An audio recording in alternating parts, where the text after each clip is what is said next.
Welcome to this session of OpenMentor.net. We are going to see how to format table structures in rows and columns in HTML. Inside the body, I have given a tag table, then /table. So if you do anything within table and /table, it defines a tabular format. Within that, TR stands for table row. So for each row, you need to give this TR/TR tag. Within table, you can have multiple rows appearing. So each row must have TR and /TR. In this one, I have given 3 rows. In the first row, I have defined TDs. TD stands for the columns. Within the row, what are the columns? So I have got 2 columns, employee ID and employee name. So in the first row, I have got these 2 text. In the second row, I have got these 2. In the third row, I have got these 2. So let us see how this prints on the browser. So this is how it shows the fields. Now, the moment I highlight, you could see this is the employee ID column. This is the employee name column. So it appears in a tabular format.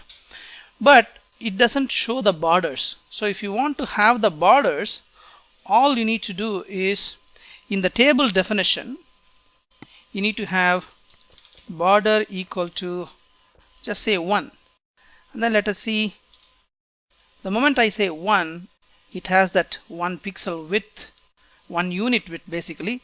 Or you can let me try doing this 1px. Let us see what happens. Now it displays the border. So with the border, you could see that this is a good table. Otherwise, without the border, it doesn't show what exactly we are trying to display. Now, within this, you could see the names are all left aligned. That means John appears starting from the left, Atul appears from the left, 101 appears.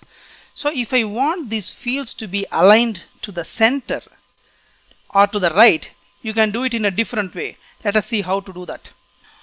Now, in the first row, I have not specified any alignment. For the second row, for the TR tag, I have given the attribute align center. For the third row, I have given align equal to right. So the alignment of each of these fields will be different. Let us see how it looks. Second row, since I gave align center, this appears at the center. For the third row, I have given align equal to right, so the fields are aligned right of the border. So depending upon what row, what column, which cell you want to align, you can do that the way you wish.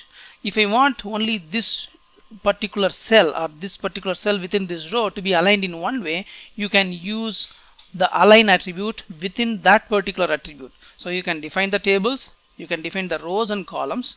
Within that, you can set the alignments also. Let us look at one more attribute. For the table, there is an attribute called cell padding. Right now, I have set the cell padding to 0. Let us see how the table looks like. This is how the table looks like. So you see all these cells exactly fitted to the width of the particular column.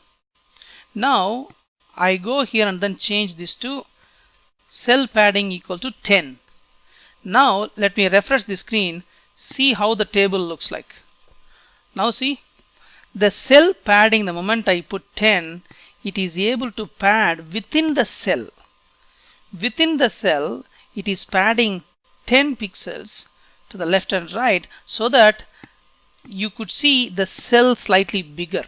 Rather than exactly fitting the column width, the cell content has some padding to the left and the right. So cell padding is helping you to make the individual cell content to appear within the cell with some gaps in the left and right. Now there is one more attribute, cell spacing.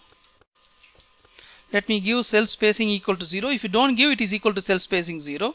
This is how the cells look now.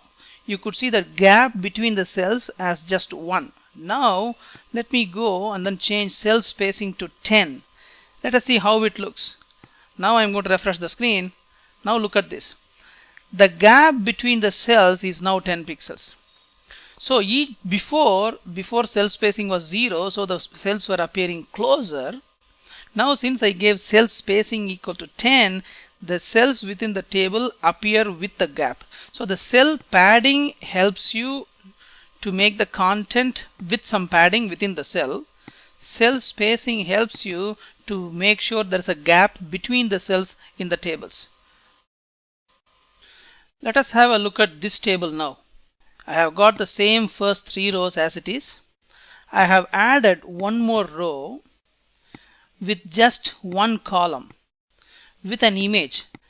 These rows do contain textual information. This particular row has got only images. I have got only one image. So when you come back to this, you could see these rows appear with cell textual content. This one appears with the image content.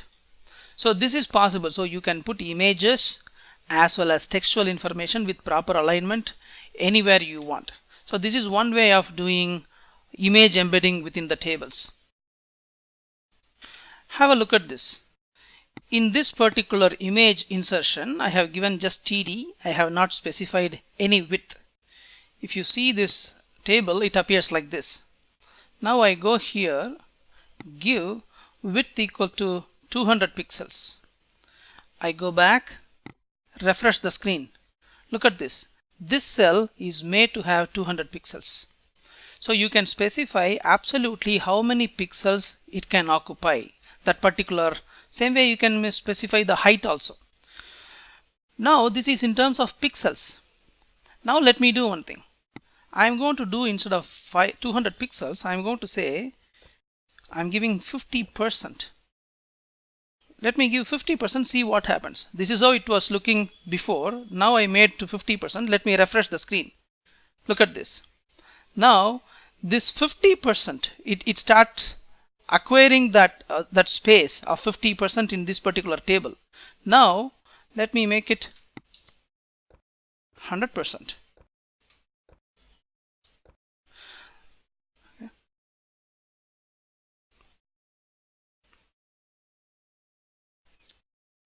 Look at this.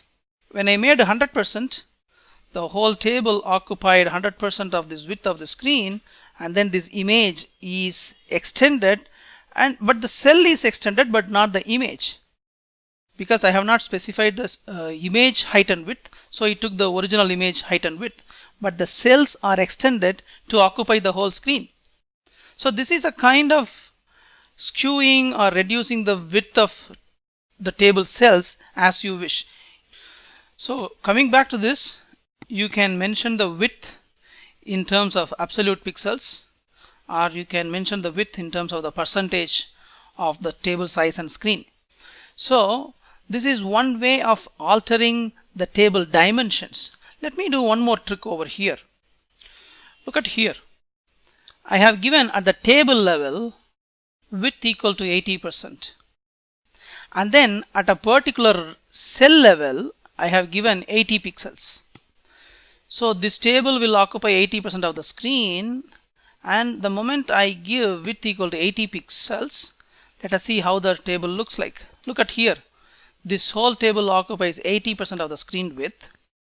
Then since I specified this as some 80 pixels, this rest of the fields, or I would say cells, they get elongated to fill that gap.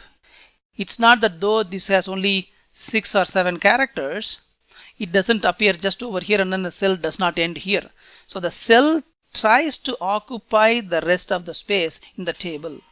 So depending upon the dimensions that you provide, either at the table level or at the row level or at the column level, the width and height do change. So this is a basic alteration of tables. We have been using table, tr, td tags, at the same time alignment and width with cell padding, cell spacing, borders, etc. etc. This is for the basic table definition. Nowadays, people start using div and span. We will see that in the next session. Thank you.